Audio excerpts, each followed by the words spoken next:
Good morning students. एक बार आपका फिर से स्वागत है आपके चैनल जियो वल्कनो पर और मैं हूं लोकेश प्रजापति। स्टूडेंट्स, हमारा क्लास 12 भूगोल चल रही थी, जिसका पार्ट फर्स्ट मानव भूगोल का सिद्धांत, जिसमें हम चैप्टर 2 स्टार्ट कर दिए थे। और इसमें हमारा जो आज का टॉपिक है वो है जनसंख्या वृद्धि या जनसंख्या परिवर्तन। जी स्टूडेंट्स, जनसंख्या वृद्धि या जनसंख्या परिवर्तन क्या है? किसी क्षेत्र विशेष में कोई दो समय अंतरालों के बीच होने वाली जनसंख्या में परिवर्तन को जनसंख्या वृद्धि या जनसंख्या परिवर्तन कहते हैं। जैसा कि परिभाषा दे रखी है, किसी क्षेत्र विशेष में निश्चित समय अवधि के दौरान बसे हुए लोगों की संख्या में परिवर्तन को जनसंख्या वृद्धि या जनसंख्या का परिवर्तन कहते हैं। अब यह परिवर्तन धनात्मक भी हो सकता है और ऋणात्मक भी हो सकता है। जैसे कि हम बात करें, हमारी जो जनगणना भारत की हुई वो 2001 में हुई, तो मान लो कि उस वक्त भारत की जो जनसंख्या थी वो थी 100 करोड़, मान लेते हैं, अपन सिर्फ एक आंकड़ा है, मान लेते हैं, और 2011 में है 121 करोड़। तो एक निश्चित समय अवधि कितने साल हो गए? 10 साल। उस क्षेत्र में जैसे कि हम भारत की बात कर रहे हैं, तो किसी क्षेत्र भारत निश्चित समय अवधि क्या हुई? 2001 से 2011 के दौरान बसे हुए लोगों की संख्या में परिवर्तन। संख्या में परिवर्तन क्या हुआ? 2001 में तो थी 100 करोड़ और 2011 में थी 121 करोड़। तो कितना परिवर्तन हुआ? 21 करोड़ का। अब जनसंख्या बढ़ी है या घटी है? हम जानते हैं बढ़ी है, तो ये परिवर्तन कैसा हुआ? धनात्मक। लेकिन ये जरूरी नहीं है कि परिवर्तन धनात्मक ही हो, परिवर्तन ऋणात्मक भी हो सकता है। तो कुल मिलाकर परिभाषा ये कहती है कि किसी क्षेत्र विशेष में निश्चित समय अवधि या दो समय अवधि के बीच उस क्षेत्र में बसे हुए लोगों की संख्या में परिवर्तन को जनसंख्या वृद्धि कहते हैं। और यह वृद्धि धनात्मक या ऋणात्मक हो सकती है। धनात्मक का मतलब उस क्षेत्र में जनसंख्या बढ़ रही है और ऋणात्मक का मतलब उस क्षेत्र में जनसंख्या घट रही है। जनसंख्या को हम निरपेक्ष संख्या या प्रतिशत दोनों के रूप में व्यक्त कर सकते हैं। निरपेक्ष संख्या का मतलब कितनी संख्या बढ़ी है, या फिर हम प्रतिशत के रूप में व्यक्त कर सकते हैं। तो परीक्षा में पूछ सकते हैं कि जनसंख्या वृद्धि को किस रूप में निरूपित किया जा सकता है, तो निरपेक्ष संख्या या प्रतिशत के रूप में व्यक्त या निरूपित कर सकते हैं। अब देखो, मैंने अपना उदाहरण भी दे रखा है कि भारत की जनसंख्या 2001 में 102.70 करोड़ थी, जबकि 2011 में 121.02 करोड़ थी। यह समय अवधि कितने साल की है? 10 साल की। क्षेत्र कौन सा है? भारत। समय अवधि कितनी है? 10 साल। तो वहां पर पहले जनसंख्या 102.70 और बाद में जनसंख्या 121.02 करोड़ है।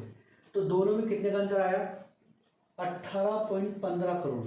ये क्या है? निरपेक्ष जनसंख्या, मतलब ये प्रतिशत के रूप में नहीं है। तो भारत की जनसंख्या 10 साल में 18.15 करोड़ बढ़ी है। ये कैसा है? धनात्मक परिवर्तन है। और यदि हम इसका प्रतिशत निकालना चाहें तो उसका प्रतिशत भी निकाल सकते हैं। अब बात करते हैं जनसंख्या वृद्धि की। हमने परिभाषा की बात करी, तो एक अगर हम सिंपल परिभाषा देना चाहें तो समय के दो अंतराल, समय का दो अंतराल कितना भी हो सकता है, चाहे 1 साल चाहे 2 साल। अब भारत की जनगणना में हम 10 साल लेते हैं, तो समय के दो अंतरालों के बीच एक क्षेत्र विशेष में होने वाली जनसंख्या परिवर्तन को जनसंख्या वृद्धि कहते हैं। उसके बाद जनसंख्या वृद्धि की दर, एक जो टर्मिनोलॉजी है कि जनसंख्या वृद्धि की दर, जनसंख्या में परिवर्तन जो प्रतिशत में व्यक्त करते हैं। यदि यही जनसंख्या की वृद्धि है, यह निरपेक्ष संख्या के रूप में है। अब हम इसको प्रतिशत के रूप में व्यक्त कर देंगे, इतने प्रतिशत जनसंख्या बढ़ी है, तो वो क्या कहलाएगा? तो वो क्या कहलाएगा? जनसंख्या वृद्धि की दर। यानी कि उदाहरण के तौर पर, जैसे कि कैसे कि दोनों जनसंख्याओं में अंतर कितना है? 18 करोड़। हम सिर्फ लगभग बात कर रहे हैं। जनसंख्या कितनी है? 121 करोड़ गुणा 100, जो भी आएगा वो जनसंख्या जो वृद्धि है वो प्रतिशत में आएगी। और इसी को हम क्या कहते हैं, जनसंख्या वृद्धि की दर। कैसे निकालते हैं, पूर्व की जनसंख्या और वर्तमान की जनसंख्या का अंतर बटे वर्तमान की जनसंख्या गुणा 100। इस तरीके से हम क्या निकाल सकते हैं, जनसंख्या वृद्धि की दर निकाल सकते हैं। तो स्टूडेंट्स, उम्मीद करता हूं कि यहाँ तक तो आपको समझ में आया होगा। अब बात करते हैं अपन, जनसंख्या वृद्धि होती है वो 4 प्रकार की होती है, प्राकृतिक वृद्धि, वास्तविक वृद्धि, धनात्मक वृद्धि और ऋणात्मक वृद्धि। बहुत ही इंपॉर्टेंट प्रश्न है, जनसंख्या वृद्धि कितने प्रकार है, कौन से भी प्रकार पूछ सकते हैं, ये एक बड़ा प्रश्न भी पूछ सकते हैं कि जनसंख्या वृद्धि किसे कहते हैं, जनसंख्या वृद्धि के प्रकारों को विस्तृत समझाइए। सबसे पहले हम बात करते हैं प्राकृतिक वृद्धि की।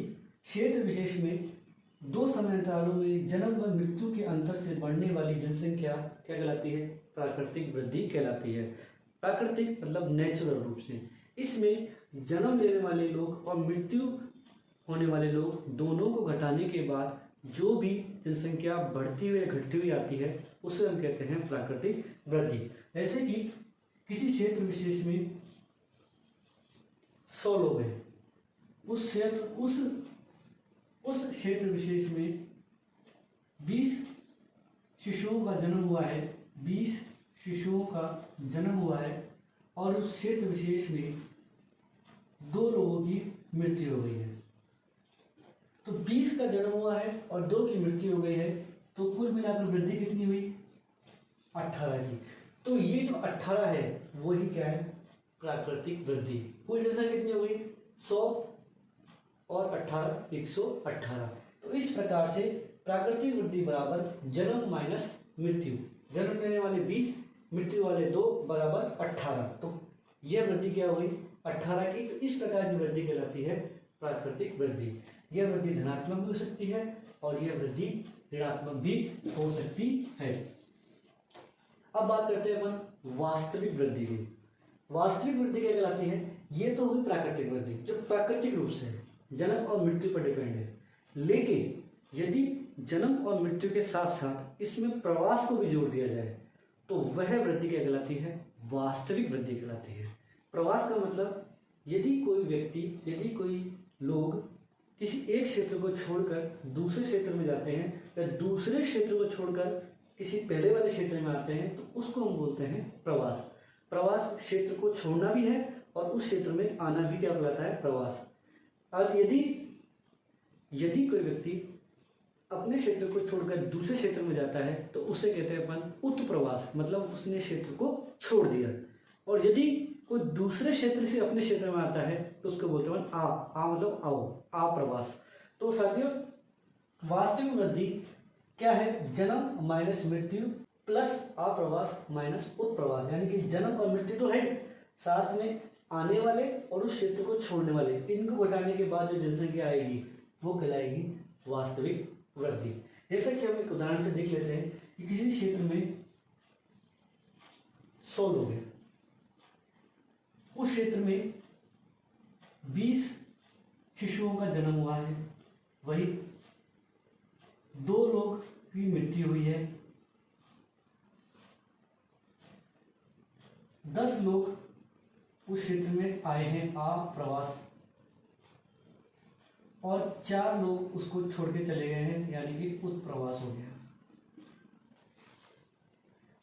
अब देखिए स्टूडेंट्स, 20 का जन्म हुआ है, 2 की मृत्यु हो गई है, तो जन्म माइनस मृत्यु से क्या निकलेगी, प्राकृतिक वृद्धि। तो कितनी हुई, 18 की। लेकिन मुझे क्या निकालनी है, वास्तविक वृद्धि। तो 20 का जन्म हुआ है तो 20 माइनस मृत्यु कितनी हुई है, 2 प्लस 10 का क्या हुआ है, अप्रवास 10 माइनस उत्प्रवास कितने का हुआ है, 4 का। तो 20 माइनस 2 कितने होते हैं, 20 माइनस 2 18, फिर प्लस का चिन्ह है और 10 में से 4 गए तो 6, 18 और 6 कितना हो गया, 24। यानी कि शुद्ध वृद्धि कितनी हुई, 24 की वृद्धि हुई है। ये वृद्धि धनात्मक है ऋणात्मक है, पहले कितनी थी, 100।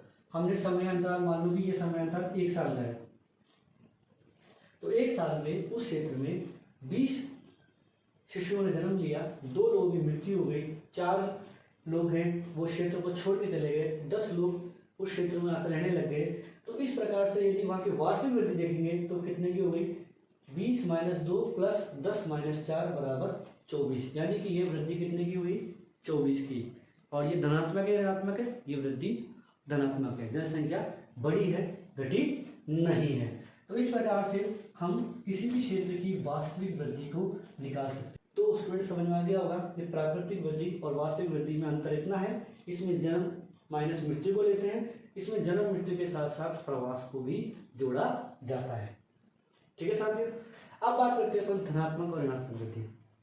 यदि निश्चित समय अंतराल में किसी क्षेत्र में जनसंख्या में बढ़ोतरी हो तो वो धनात्मक वृद्धि, और यदि उस क्षेत्र में जनसंख्या घटे तो वो क्या कहलाती है, ऋणात्मक वृद्धि कहलाती है। अब ये होगा कैसे, यदि उस क्षेत्र में जन्म लेने वाले ज़्यादा और मृत्यु पाने वाले लोग कम होंगे तो जनसंख्या बढ़ेगी, तो वहाँ पर जनसंख्या कैसे होगी, धनात्मक। और यदि उस क्षेत्र में जन्म लेने वाले जो शिशु हैं वो यानी कि जन्म दर है वो कम है और मृत्यु दर ज़्यादा है तो उस क्षेत्र की जनसंख्या घटेगी तो वो कहलाएगी ऋणात्मक वृद्धि। तो जन्म दर ज़्यादा है और मृत्यु दर कम है, स्थायी रूप से उस क्षेत्र में लोग आ रहे हैं, ऐसे नहीं कि आए घूम के चले गए, स्थायी रूप से एक तो जन्म दर भी ज़्यादा मृत्यु दर भी कम, दूसरा स्थायी रूप से लोग उस क्षेत्र में रह भी रहे हैं, तो जन्म से भी जनसंख्या बढ़ रही है और आप्रवास से भी जनसंख्या बढ़ रही है, इसलिए जनसंख्या बढ़ गई है, वृद्धि कैसी हो गई, धनात्मक। जबकि ऋणात्मक की बात करें तो एक तो मृत्यु दर ज़्यादा है, वैसे जनसंख्या कम हो रही है, उसके बाद लोग स्थायी रूप से उस क्षेत्र को छोड़ के जा रहे हैं कि वो दोबारा नहीं आएंगे, तो मृत्यु दर ज़्यादा, स्थायी रूप से उस क्षेत्र में उत्प्रवास हो रहा है, तो इससे क्या हो गई है, जनसंख्या घट गई है। तो इस प्रकार से आप धनात्मक वृद्धि और ऋणात्मक वृद्धि में अंतर कर सकते हैं। धनात्मक वृद्धि में जन्म ज़्यादा होती है, ऋणात्मक वृद्धि में मृत्यु दर ज़्यादा होती है। धनात्मक वृद्धि में स्थायी रूप से क्या होता है, आप्रवास होता है, ऋणात्मक वृद्धि में स्थायी रूप से उत्प्रवास होता है। धनात्मक वृद्धि में जनसंख्या बढ़ती है और ऋणात्मक वृद्धि में जनसंख्या घटती है। तो इस प्रकार से हम जनसंख्या वृद्धि के 4 प्रकारों को अच्छी तरह से याद कर सकते हैं। उम्मीद है आपको आज का ये वीडियो है वो समझ में आया होगा। यदि आपको समझ में आए तो प्लीज़ इसे लाइक करें, सब्सक्राइब करें और बेल आइकन को प्रेस करें। तो मिलते हैं नेक्स्ट टॉपिक के साथ, तब तक के लिए जय हिंद, जय भारत।